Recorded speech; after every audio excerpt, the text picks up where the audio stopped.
नमस्कार बच्चों। आज अपन ये पार्ट सेकंड में अभिज्ञान शाकुंतलम के जो दूसरे अंक हैं उसके बारे में चर्चा करेंगे। जैसे ही शकुंतला को उसकी माता और उसके जो भाई बंधु हैं वो राजा के पास में ले जाते हैं।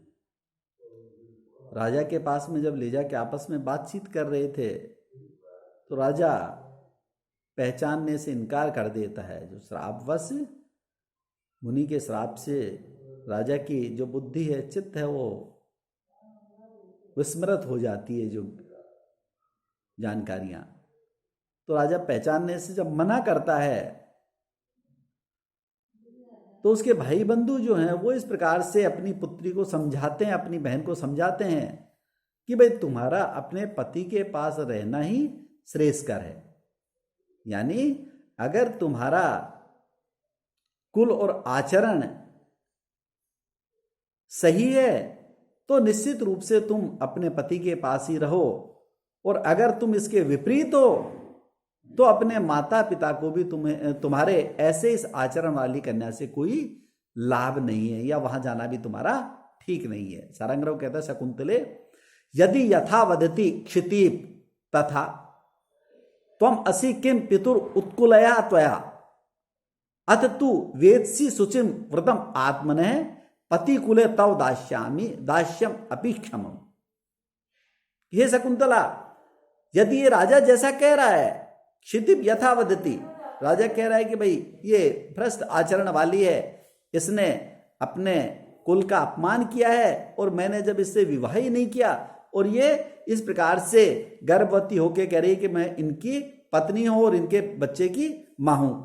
यदि ये राजा कह रहा है, यदि वो बात सही है, तो उत्कुलया त्वया पितु किम, तो कुल मर्यादा का उल्लंघन करने वाली तुम्हारा अपने पिता से क्या प्रयोजन, पिता के पास जाने से भी क्या लाभ।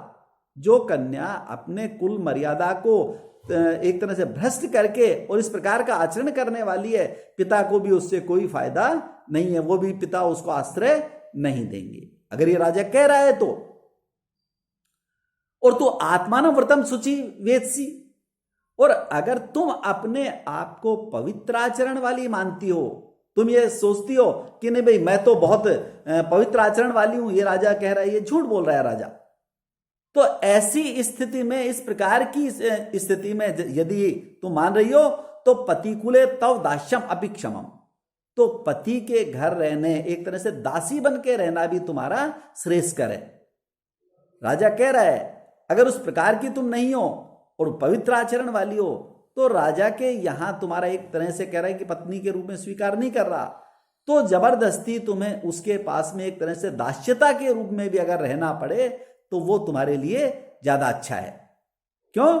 क्योंकि विवाह के पश्चात कन्या का अपने माता पिता के पास में निवास करना ठीक नहीं है। शास्त्रों में इस प्रकार से कहा गया कि भाई ऐसी स्थिति में कन्या को अपने पिता के घर का परित्याग कर देना चाहिए और अपने पति के पास में आश्रय लेना चाहिए। वो जैसा भी रखे, जैसा भी रहे, जिस प्रकार की स्थिति में रहे, उसको अपने पति के पास में रहना चाहिए। इसीलिए उसे समझाते हैं कि भाई अगर तुम पवित्र हो तो इसके पास में रहो, और अगर राजा कह रहा है कि इस प्रकार की तुम्हारा आचरण विपरीत है, तो पिता से भी तुम्हारे इस प्रकार के आचरण वाली पुत्री का कोई प्रयोजन नहीं है। इसलिए अगर पवित्र आचरण वाली हो तो तुम्हें पिता के पास न रह के अपने पति के पास चाहे दासी के रूप में भी रहना पड़े तो भी वो तुम्हारे लिए श्रेयस्कर है। इस तरह से जो कन्या है उसको अपने जो भाई बंधु हैं वो उनको इस प्रकार से सही मार्ग दिखाते हैं, रास्ता इस प्रकार से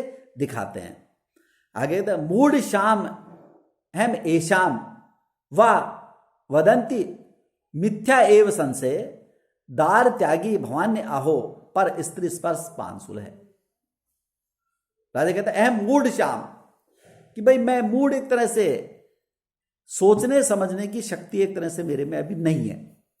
यदि मैं इस प्रकार से हो गया हूं, विस्मरण बुद्धि वाला हो गया हूं, मैं जैसे ही कोई चीज सोचना चाह रहा हूं लेकिन इस प्रकार से मेरे सोच में नहीं आ रही है, वो विस्मरण बुद्धि वाला इस प्रकार से मैं हो गया हूं। और ऐसा मिथ्या वदंती, और अगर ये झूठ बोल रही है, अगर ये झूठ बोल रही है तो इति संशय दार त्यागी भवामी, तो मैं एक तरह से पत्नी का परित्याग करने वाला हो जाऊंगा। पत्नी का परित्याग करने वाला, अहो पर स्त्री स्पर्श पांसुल है। और अगर ऐसी बात है कि ये इस प्रकार से सही कह रही है तो मैं इस प्रकार का हो जाऊंगा, पत्नी का परित्याग करने वाला हो जाऊंगा। और अगर ये विपरीत कह रही है तो पर स्त्री स्पर्श पांसुल है, तो पराई स्त्री के स्पर्श से एक तरह से दूषित होऊंगा। अगर मैं इसे स्वीकार कर लेता हूं तो पर स्त्री से एक तरह से दूषित हो जाऊंगा। और अगर ये कन्या इस प्रकार से अगर वास्तव में मेरी पत्नी है तो मैं इस प्रकार से पत्नी का परित्याग करने वाला इस प्रकार से हो जाऊंगा। राजा कहता है कि भाई मेरा जो चित्त है, मेरी जो बुद्धि है अविस्मृत हो गई है, मैं इस प्रकार से याद नहीं कर पा रहा हूं। और जो ये शकुंतला बोल रही है इसमें संशय है, तो मैं पत्नी का परित्याग करने वाला बन जाऊंगा और पर स्त्री का इस प्रकार से स्पर्श करने वाला दूषित इस प्रकार से दूषित हो जाऊंगा पराई स्त्री के। क्यों?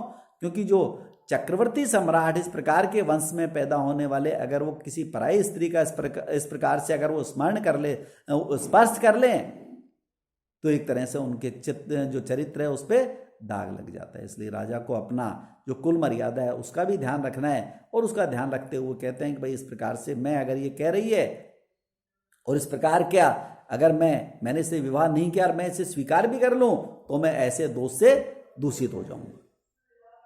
इतने में ही जब कन्या विलाप करती हुई, राजा ने उसे आश्रय नहीं दिया और कन्या विलाप करती हुई जोर जोर से इस प्रकार से रोती हुई जब वो अपने भाग्य को दोष दे रही है, तो इतने में ही एक आकाश से कोई इस प्रकार की स्त्री के वेश में कोई आता है और उस कन्या को इस प्रकार से उठा के ले जाता है। कहता है स्त्री संस्थानम च अप्सर तीर्थ अपरा, तीर्थ मारा। इससे पहले पुरोहित कहता है देव परावर्तेषु कर्म शिष्येषु, जब उनके जो भाई बंधु हैं वो उसे छोड़ के चले गए, लौट गए कि नहीं ठीक है भाई, अगर ये कह रहा है इस प्रकार की हो तो तुम्हारा अपने पति के पास में दासी बन के रहना भी इस प्रकार से श्रेष्ठ करे।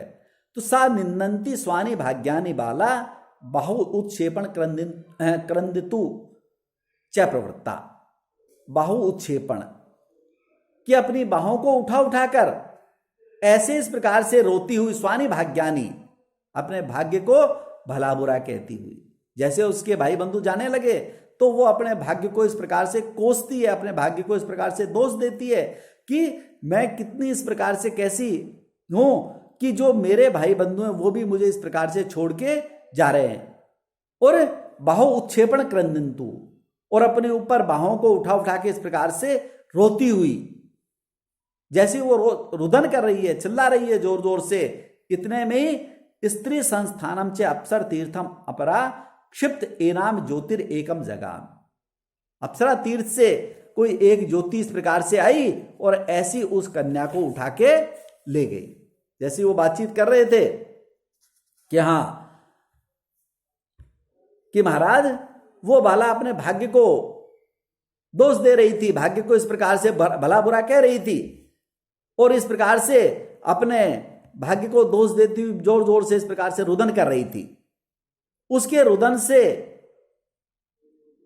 रुदन की आवाज से सुन के कि अप्सर तीर्थम, अप्सरा तीर्थ से इस प्रकार से कोई आया इस प्रकार से उसके समीप में और स्त्री जैसे वेश में एक ज्योति आई और उसे उठा के चली गई कि भाई महाराज अब ये तो पता नहीं कहां से क्या इस प्रकार से लीला प्रकट हुई, लेकिन अप्सरा तीर्थ पर जैसे ही वो अपने भाग्य को दोष दे रही थी तो ऐसे स्त्री के वेश वाली कोई एक आकार वाली अप्सरा तीर्थ के ऊपर उसके समीप कोई आया और ऐसे उसे उठा के ले गया। राजा कहता है कामम प्रत्यादिष्टा स्मरामि न परिग्रह मुनिर तनयाम बलवतु दूयमानम प्रत्यावती माहृदय, कि ऐसे इस समय में जब मैं इस प्रकार के वातावरण वाला हो गया हूं, भले ही प्रत्यादिष्टम परित्यक्ता मुने तनियाम, इस मुनि पुत्री को ऐसा मैं भले ही मैं इस प्रकार से उसका परित्याग करने वाला, उस कन्या को इस प्रकार से छोड़ने वाला, परिग्रहम न स्मरामि, एक तरह से विवाहित पत्नी के रूप में भी मैं इस प्रकार से उसका स्मरण नहीं कर सकता। बलवत दूयमानम, कि मैं बहुत दुखी होता हुआ भी माम हृदय प्रत्यावती एव, यानी मुझे विश्वास नहीं करा पा रहा है मेरा हृदय भी इस प्रकार से कि भाई ऐसे इस प्रकार से बहुत ज्यादा दुख है, मेरा हृदय बहुत दुखी है उसके उस प्रकरण में, लेकिन ऐसे विश्वास दिला रहा है मेरा हृदय कि भाई निश्चित रूप से वो मेरी पत्नी थी। बहुत दुखी होता हुआ इस प्रकार से उसके द्वारा जब मैं सोच रहा हूं तो मेरा मन कह रहा है कि भाई इस प्रकार से वो वास्तव में मेरी पत्नी ही है। ऐसा मुझे अंतरात्मा की आवाज से ऐसा महसूस हो रहा है।